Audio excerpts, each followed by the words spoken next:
Nah, teman-teman, di sini siapa yang masih bingung ngerjain TK Soshum Ekonomi bagian pendapatan nasional? Hari ini aku bakal nemenin teman-teman nih untuk bahas materi tentang pendapatan nasional. Oke, mari kita mulai.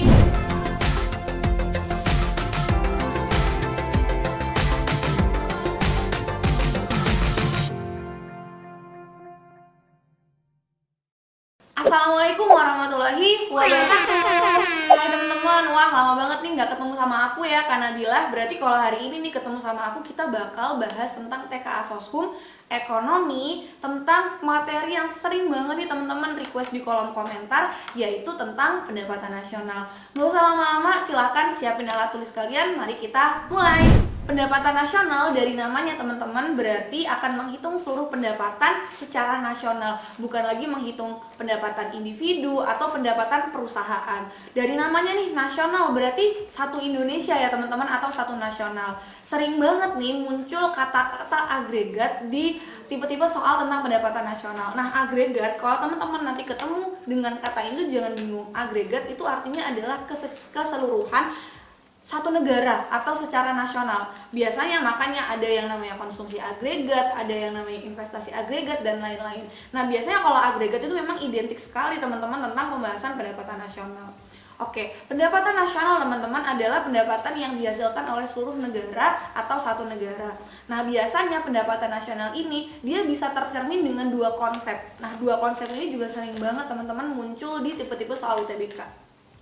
Yang pertama namanya adalah produk domestik bruto atau PDB. Nama lainnya adalah gross domestic product atau GDP. Nah, kita baca dulu yuk pengertiannya. PDB adalah jumlah seluruh produk yang dihasilkan oleh penduduk dalam suatu negara, baik warga negara sendiri ataupun warga negara asing. Oke, singkatnya teman-teman, misalnya Indonesia pingin ngitung pendapatan nasional pakai konsepnya adalah PDB. Berarti Indonesia bakal ngitung seluruh pendapatan penduduk yang ada di dalam negaranya. Pokoknya semua orang, baik itu warga negara Indonesia maupun warga negara asing yang dia masih tinggal di wilayah Indonesia, maka dia akan input ke dalam perhitungan PDB. Maka kalau di PDB ini teman-teman batasnya adalah wilayah teman-teman. Contoh, misalnya Indonesia mau ngitung pendapatan nasional pakai PDB, berarti selain menghitung seluruh pendapatan nasional punya warga negara Indonesia yang tinggal di wilayah Indonesia, maka Indonesia juga akan menghitung seluruh pendapatan nasional yang dihasilkan misalnya perusahaan-perusahaan asing yang dia kerjanya atau berpendapatan di Indonesia. Misalnya nih Toyota, Suzuki, atau perusahaan-perusahaan otomotif atau perusahaan lainnya yang berkebangsaan asing akan tetap dihitung di dalam perhitungan PDB selama mereka berpendapatannya atau berpenghasilannya di dalam wilayahnya Indonesia. Nah, selanjutnya adalah produk nasional bruto. Produk nasional bruto adalah jumlah seluruh produk yang dihasilkan seluruh warga negara sendiri, baik yang tinggal di dalam negeri ataupun di luar negeri. Oke, jadi produk nasional bruto itu penekanannya adalah pada kewarganegaraannya teman-teman. Contoh, Indonesia ingin menghitung pendapatan nasional pakai konsepnya adalah PNB. Berarti Indonesia bakal ngitung seluruh pendapatan warga negara Indonesia atau orang-orang yang KTP-nya Indonesia teman-teman. Contoh, berarti Indonesia bakal menghitung seluruh pendapatan warga negara Indonesia yang tinggalnya di Indonesia, dan pasti ada juga dong warga negara Indonesia yang tinggal di luar negeri. Contohnya nih, misalnya para TKI atau TKW yang kerjanya di luar negeri, itu juga nanti akan diinput teman-teman dalam konsepnya PNB.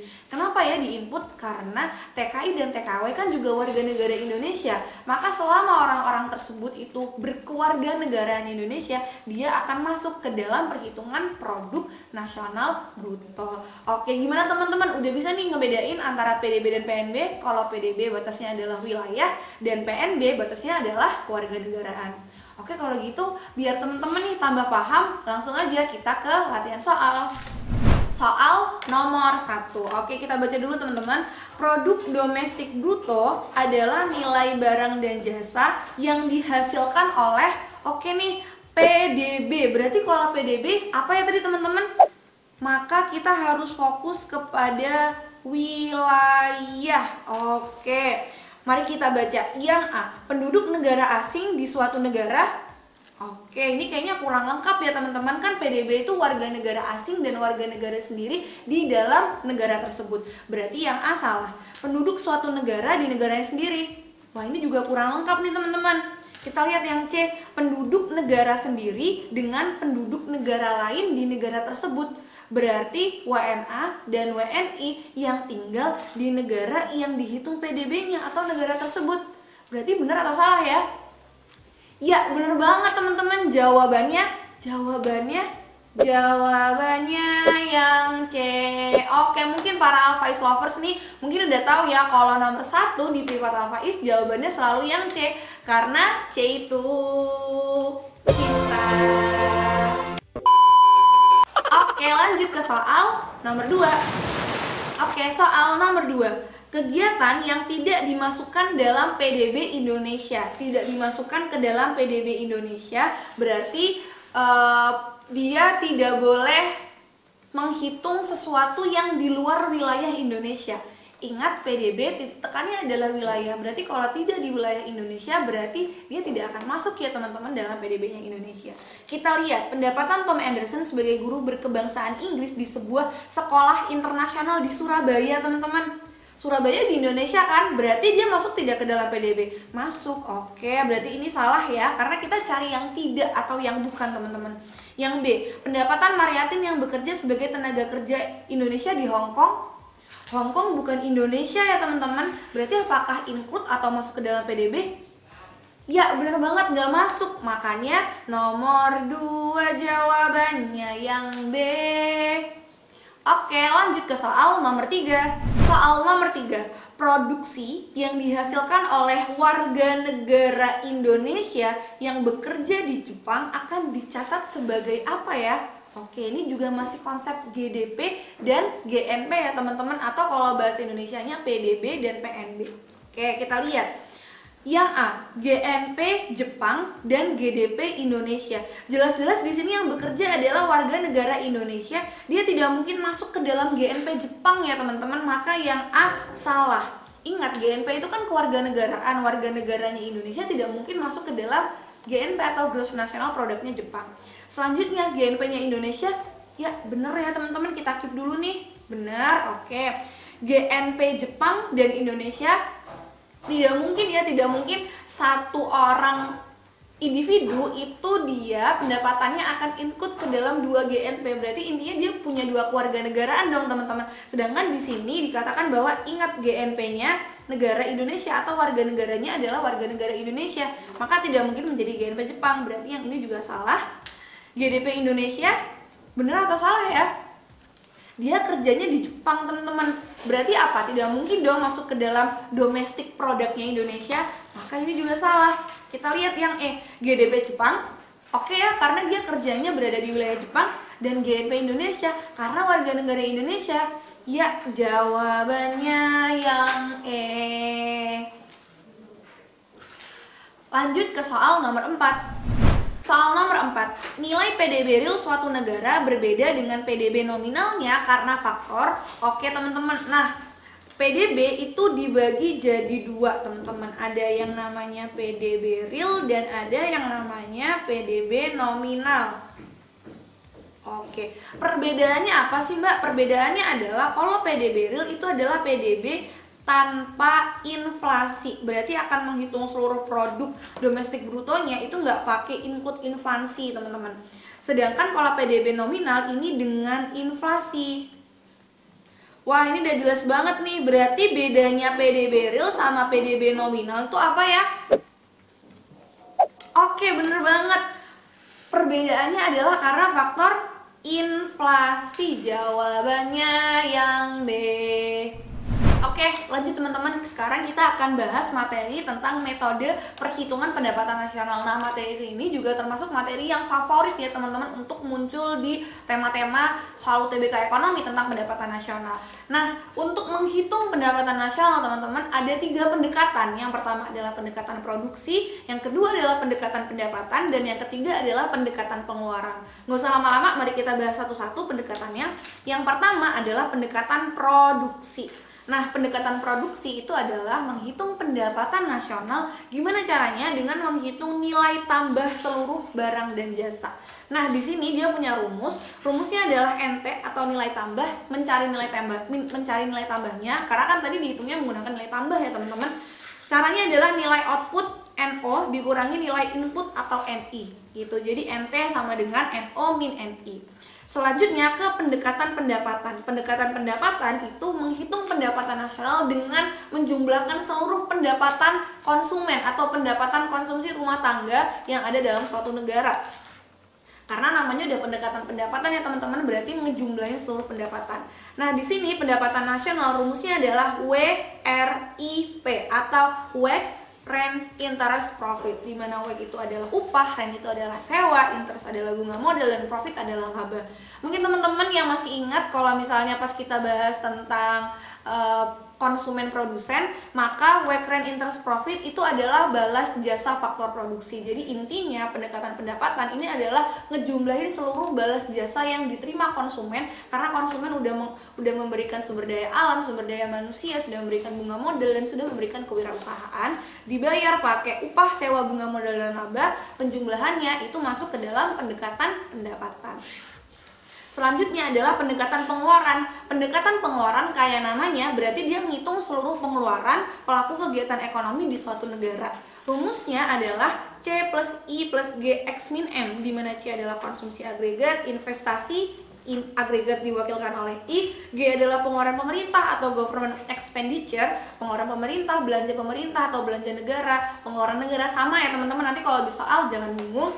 X adalah ekspor dan M adalah impor. Oke deh. Nah, biar teman-teman tambah ngerti ini tentang metode perhitungan pendapatan nasional, langsung aja kita bahas ke soal-soalnya. Soal nomor 5. Perhitungan pendapatan nasional dengan cara menjumlahkan seluruh nilai tambah barang yang dihasilkan suatu negara disebut dengan pendapatan. Kata kuncinya seluruh nilai tambah, teman-teman. Menjumlahkan seluruh nilai tambah. Berarti pendekatan apa ya?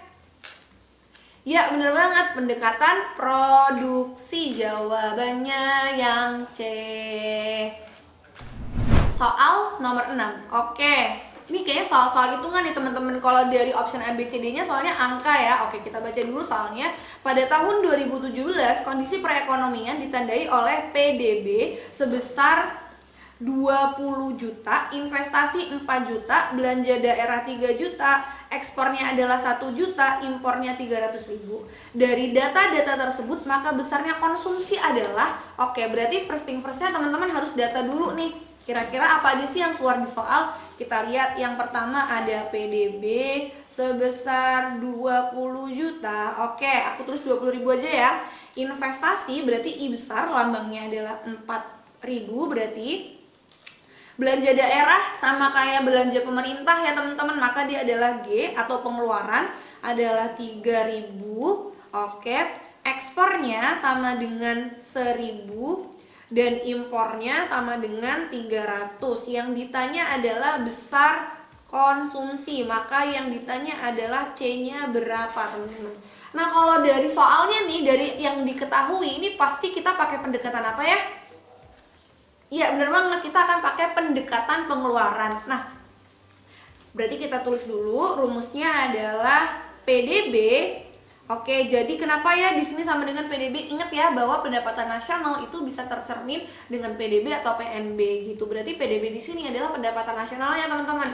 PDB sama dengan C plus I plus G plus dalam kurung X min M. Oke, kita tulis PDB-nya sama dengan 20.000, C-nya kita cari ya, belum diketahui. I-nya sama dengan 4.000, G-nya sama dengan 3.000.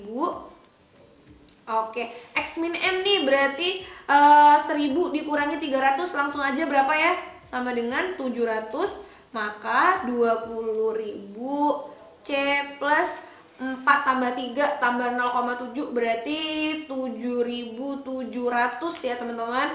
Maka C-nya adalah 20.000 dikurangi 7.700. Berarti berapa ya? Boleh silakan komen dulu. Ya, bener banget, jawabannya adalah 12.300 atau 12.300. Jawabannya yang B. Oke, soal nomor 7, langsung aja kita ke pertanyaannya. Jika pendapatan nasional dihitung dengan menggunakan metode pendapatan, maka hasilnya adalah, oke, yang ditanya adalah metode pendapatan, teman-teman. Maka gimana nih? Oke, kita tulis dulu rumusnya, metode pendapatan. Rumusnya adalah pendapatan nasional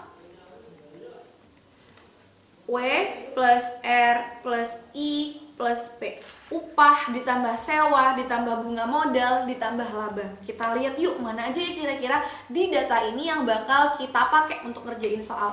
Gaji karyawan, upah ya teman-teman, wait berarti ini masuk. Konsumsi tidak, ingat C itu adanya di pendekatan pengeluaran. Untung sama dengan laba ya teman-teman, atau sama dengan profit.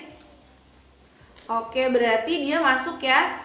Oke, sewa masuk ya. Rent, konsumsi pemerintah tidak. Bunga modal masuk ya teman-teman. Interest, oke, berarti kita udah punya 4 nih. 1, 2, 3, 4. Oke, 1, 2, 3, 4 pas ya. 1, 2, 3, dan 4. Kita lihat yuk berapa WACC-nya adalah $200.000. Rentnya berarti sewanya adalah 36.400. Interestnya adalah 3.500. Oke, sedangkan untungnya adalah 46.000. Oke, berapa ya? 200.000 ditambah 36.400 ditambah 33.500 ditambah 46.000 atau 46.000. Oke, boleh komen dulu di kolom komentar. Yang mana? Ya, bener banget, jawabannya yang B, sama dengan $315.900. Nah teman-teman, aku masih punya satu soal lagi buat teman-teman untuk kerjakan di rumah. Jangan lupa teman-teman like, subscribe, komen, dan share video ini untuk bantu channel Pendidikan Indonesia. Dan kalau teman-teman pingin tahu atau pingin download soalnya, boleh banget download soalnya di link deskripsi video ini. Jangan lupa tulis jawaban teman-teman di kolom komentar. Terima kasih. Assalamualaikum warahmatullahi wabarakatuh. Dadah.